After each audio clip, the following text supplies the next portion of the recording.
Welcome to my first ever tips video in ARK. In this video I'm going to be showing you what you should have in your hotbar, things that you should be using, and how to counter those items. I hope you learn some new stuff, and let's get into it.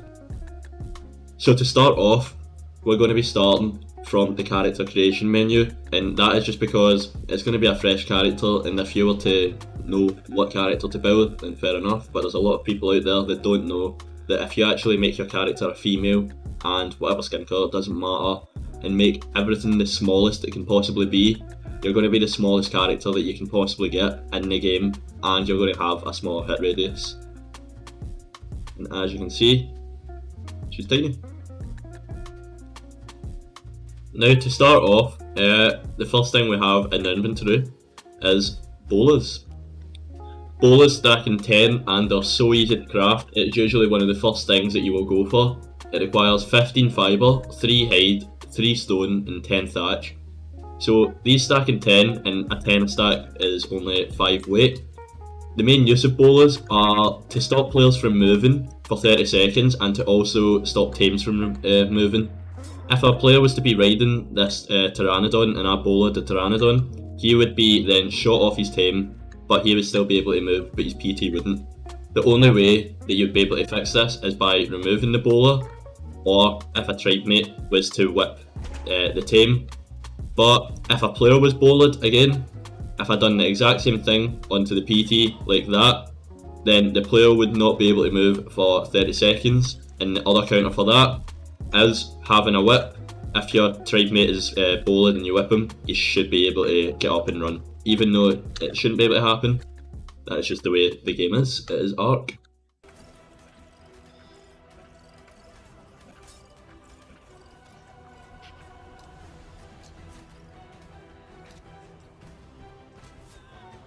For the second thing that I would make sure that you have in your hotbar, it is going to be the whip.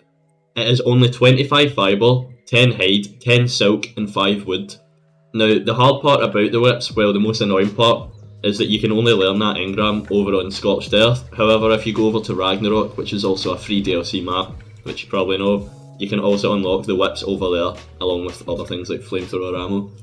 The main use of a whip is you'll be able to, if there's a player in front of me with a gun, or any weapon out in their hand, whatever they have equipped, if I was to whip, hopefully landing it on them, then their item would be taken out of their hands and then would be thrown exactly into like a little box like that, where I could whip and then pick it up, and as you can see I got it again. Now the main use of PvP for a whip is if one of these Pteranodons or even a wyvern was to pick me. I'm pretty sure it's the crystal wyverns you can only do this with. If I was to get picked up by someone and then I was to look up and keep whipping like that, then it would dismount them from their tame and then you would be let go, and then you would be able to parachute your way safely back down to the ground, hopefully. Now moving on to another thing that I would make sure to have in your hotbar, and this is probably really essential to be honest. This is one of the things that I try and get as quick as possible just because of how OP they are. It is the Harpoon launcher with the net projectile, one of the newest things to get added in with the Genesis Part 2 DLC. So what you're going to have to do is craft the Harpoon in the smithy, which is pretty cheap I'm pretty sure anyway. Oh, that is not Harpoon. It requires 60 cementing paste, 60 fibre, 25 hide, 120 metal ingots, 50 obsidian, 30 polymer and 40 wood. A little bit more expensive than what the rest have been so far, but the actual ammo, net projectiles, they are really cheap. It's more expensive in the fibre aspect, which is just quite annoying, but it's so easy to get. Harpoons can be used on players, but it only lasts, I'm pretty sure, 15 to 20 seconds that you're going to be stuck. However, if I was to shoot a player's tame, the tames that can be harpooned is pretty much everything other than a Quetzal. I don't know if a Quetzal can be harpooned, but things like griffins and wyverns, they can all be harpooned, meaning if I was to shoot this griffin, it means it's netted and it's going to be on the ground and I won't be able to ride it, nor will the player who has it. The only counter so far for the Harpoon is having a sharp weapon like a sword or a hatchet. Then you keep doing this and then it will become free. And as you can see, I can ride it again. flew up. There we go, as you can see. You can read it. Net projectiles are really OP though. You've probably seen me use them a lot in my videos. I would definitely recommend getting these into your hotbar, because no matter what player you've got, if there's a wyvern after you and you're on a PT, jump off and then bang, net projectile them. Mutagen it soon, so we'll have Bang, there we go. Bloodsucker, please follow. Now on to the next thing. The next thing that I'm going to be going over is grappling hooks. You can only use grappling hooks on a crossbow, which can be easily crafted at a smithy. To make grappling hooks, they are pretty cheap. I'm pretty sure you only need 1 cementing paste, 35 fibre, 9 metal ingots, 3 stone arrows and 2 thatch. And they're only crafted in a smithy, like I said. So the main use for grapples is, if you get picked by a team, like a griffin for example, what you will need to do is, imagine I'm picked right now, I would then take out the crossbow and then grapple to the team and then press C and it cuts the grapple so that I can then be let go from the pick. As if a griffin picks me and I don't have any harpoons or grapples, a flamethrower is most likely going to be whipped out and then I'm going to just get absolutely just destroyed basically. Another use of grappling hooks is they're really good for caves and PvP. So if I was to sit at the entrance of a cave and sit with grappling hooks and there's turrets behind me obviously, which is my base, and then if there's a person trying to raid me, I would then grapple them and then hope it would then drag them in. If I hold in right click, it would then reel them in and I would be able to grapple them right into the turrets and they would be killed. You can do so much things with these. You can grapple dead bodies to where you are. So say there was a body over at where that Pteranodon was and there was turrets next to it. If I wasn't in the same distance of being shot from the turrets, I could then grapple the body and the body would come over right over to here and I could access inventory without dying basically. Now the only counter for grappling hooks is the exact same as the Harpoon launcher. It is a sharp weapon which is either a metal hatchet or you can use, I'm pretty sure you can use a metal sword, or just a sword. But the only way you can do that is if I was grappled or a person was grappled to me or whatever, then all they would have to do is have the hatchet out in their inventory and then just keep hitting like that, just like a left click or R2, RB, whatever it is you play, whatever console you're on. Now for the next item in the hotbar, it would be a C4 detonator and at least 1 C4. If you obviously C4 is used for raiding, you can use it just for killing things like that, and then boom, that's dead. But what you can do also with C4 is if there's a player with a tame, like a griffin, if he was after you, you're on foot, you've only got C4 in your hand or whatever, the best way to counter his griffin, other than a harpoon launcher, would be by placing 1 C4 onto the griffin, and then when he's riding that, look at how slow it moves, it barely flies, and then you can then blow up the C4, which will most likely kill the rider off of the back. Now another item that I like to carry with me in my inventory personally, you don't need to do this, but I like the poison grenades, which are basically just narcotic grenades, just a gas one. You throw it, gas comes out, and then the player will be knocked out. They basically knock out and go full torpor instantly, and the only way to counter this is by having a gas mask on. As you can see, if I have a gas mask on, then I'm protected from all of the torpidity from taking place. They're quite OP and they're fun. The last things that you have to have on you. This isn't really much of a PvP aspect, but it kind of ties in. Parachutes definitely, because if you're going to get picked and I'm falling to my death, a parachute is going to save me. Pretty common sense, so a lot of people will already know this. I feel like everyone will know this, but I thought I'd just add it just in case you are new to the game or whatever. I like to use the shotgun mainly, just because of how OP they are, especially when how easy it is to get an ascendant one just from doing loot crates or missions. But a lot of people also like to use the fabricated sniper or the compound bow.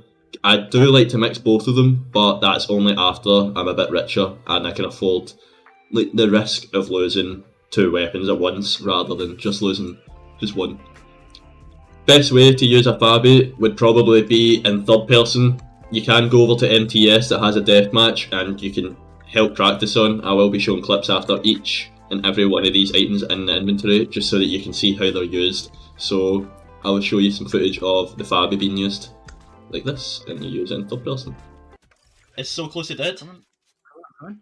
It'll be sucking his blood if you can follow it then, if it's that close. I've hit it again. I've hit it again. Hit it again. Hit it again. Jesus. Now another really fun thing to have in your inventory after again you're a bit richer is a rocket launcher, just a perfectly normal one, but the rocket homing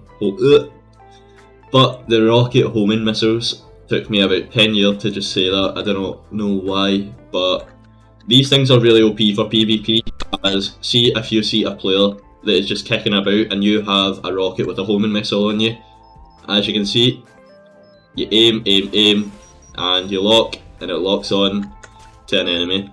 Quite OP to be honest, and yeah, these are really fun to have. Now another weapon that I really love to use, but I rarely ever come across one just because of luck, basically. I never usually like to use a primitive one. It is the Flamethrower. Now, you can only craft Flamethrower ammo from a chemistry bench, so they are one of the most OP weapons in the game from close range, just because of the amount of damage you can do in the little space of time. The best use of flamethrowers is by having a griffin tamed, and then after you pick a player or a tame, usually a player though, as you can see I've picked up, what's this called again? I'm not going to try and pronounce that, yep, but I've got that in my hand right now. If I go into first person and I can, as you can see, I can take out the flamethrower and then just start shooting, and as you can see the griffin's not on fire, but the tame that was right there is now dead. You can do that with players, and I'll show you an example of that. It is quite OP, I must say.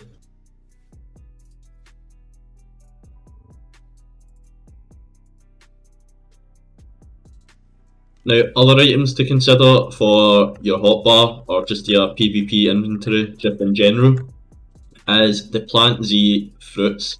Now, you grow these in crop plots. You usually find them over on Aberration from the seeds. You can get them from the plants. The only bad thing about them is they do weigh a little bit, but they can counter like quite a lot of tames and are one of the best ways for killing reapers.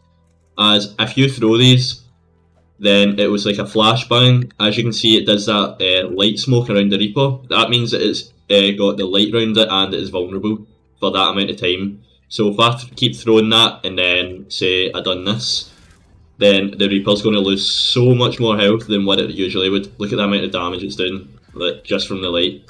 Another use for the Plantsies is you can use them for dismounting people from their tames. If there was a player on this griffin right over here, then all I would have to do is do that, and then he gets dismounted from his tame. Nice.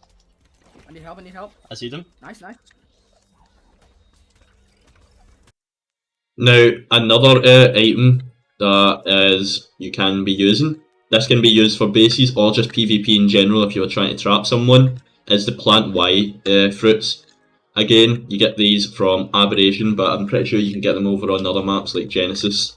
So the use of these are you place them down and you won't be able to see them. They dig themselves into the ground. You can kind of see it, but I think that's only because that it actually is my trap. You won't be able to be trapped from your own, but you can place these all around, and then when a person walks over them, it traps them and they can't do anything. I'm pretty sure the only way to get out of these is by using fire. Yep, and as you can see, Flamethrower is the only way to destroy it, and then it is done. But if you don't have one of these, then the player's just going to be trapped there, and you can kill them so easily. They're so fun to use. But again, you need to grow these in a crop plot, you need to get the seed first, and yeah. They also do weigh quite a wee bit, 2 for 1, and they do spoil, which is quite annoying, same as the Z, but they're both classed as fruits, I'm pretty sure. Now for a final item in the PvP aspect, this wouldn't usually go in your hotbar, so to say so, but I would say definitely carry one of these if you're going to be taming stuff, or just PvPing in general and know you're going to be over there. It gives you a safe spot to go back to, and yeah, the item is going to be a battery turret basically, so it's just any normal turret like an auto or a heavy, and then after that you will get these charged batteries that you can get over on Aberration and Genesis and other maps now. You can actually get them quite a lot of places. As you can see, these ones don't have charge in them for some reason. But what you would do is after they've been charged from a lantern over on Ab, you can put these into here, and then you can also put the ARB in it.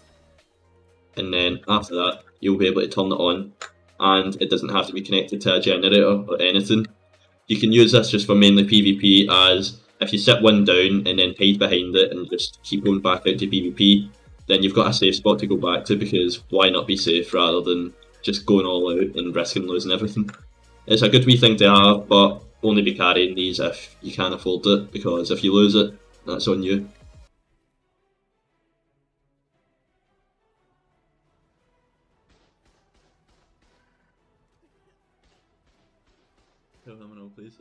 But yeah, that's going to end it off. This has been Civic. If you like any more videos like this, or want to see any more videos like this, then just let me know down in the comments below. I'm trying to hit 10k by the end of the year, so if you could hit that subscribe button, it would mean a lot, not gonna lie. And yeah, please like, comment, subscribe. This has been Civic, and peace.